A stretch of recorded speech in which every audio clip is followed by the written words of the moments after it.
Enggak, kalau kecolongan ya kembali kita selama 5 tahun ini kan sudah memperbaiki sistemnya. Bayangkan, laporan keuangan transparan. Kita juga mengkoreksi diri kita sendiri melaporkan kasus-kasus korupsi. Ya tentu pasti ada. Ya dinamika itu ada. ASDP kemarin, ya ada ini, dulu ada juga ya Garuda, ya itu situasi yang justru gini. Jangan justru gara-gara ini kita jadi setback. Justru apa yang kita lakukan transformasi ini kita harus lebih dorong lagi, apalagi ke depan, ya apalagi ke depan antara investasi dan juga operasional, ya dengan ada Danantara ini kan juga ada peningkatan kualitas investasi. Kan, mohon maaf misalnya, dulu yang namanya investasi BUMN itu tidak pernah didiskusikan karena saya nggak punya power itu. Ini bukan nggak bela diri ya, ini nggak punya power itu. Tapi dengan lahirnya undang-undang, nanti semua investasi itu ada komite investasinya. Itu sebuah langkah yang maju. Kalau dulu saya lihat satu-satu, ya. Tapi kan ingat loh, Menteri BUMN kan nggak day to day. Yang day to day itu kan ya direksi dan komisaris. Nah artinya dengan ada komite investasi nanti seluruh usulan investasi ya atau pengembangan yang menggunakan uang besar itu ada komitenya. Nah ini kan improve. Nah lalu juga masalah operasional korporasi dan penugasan. Dengan ada undang-undang yang baru, penugasan tetap saya ya cek dan bahkan periksa.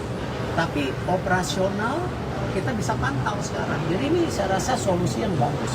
Nah ini improve yang harus kita lihat secara optimis. Jangan justru ini jadi setback. Ya. Koreksi yang terjadi dengan penegakan hukum yang sekarang didorong oleh Pak Prabowo, ya harus kita sangat support. Nah, efisiensi yang beliau lakukan harus sangat support.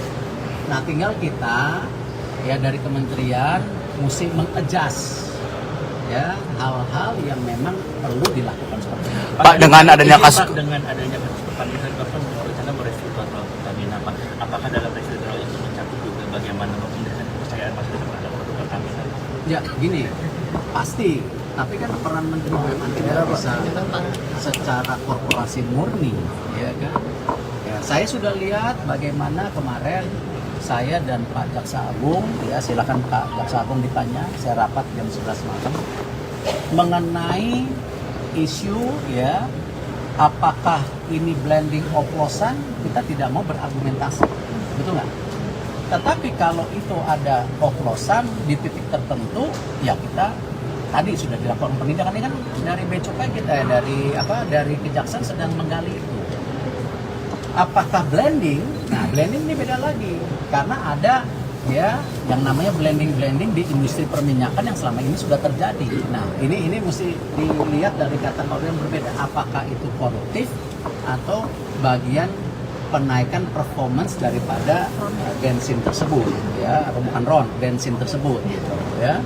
Kemarin saya ngelihat salah satu YouTube anak-anak muda mencoba bensin BP Vivo Pertamina Shell yang diisi 7 liter, ya 7 liter.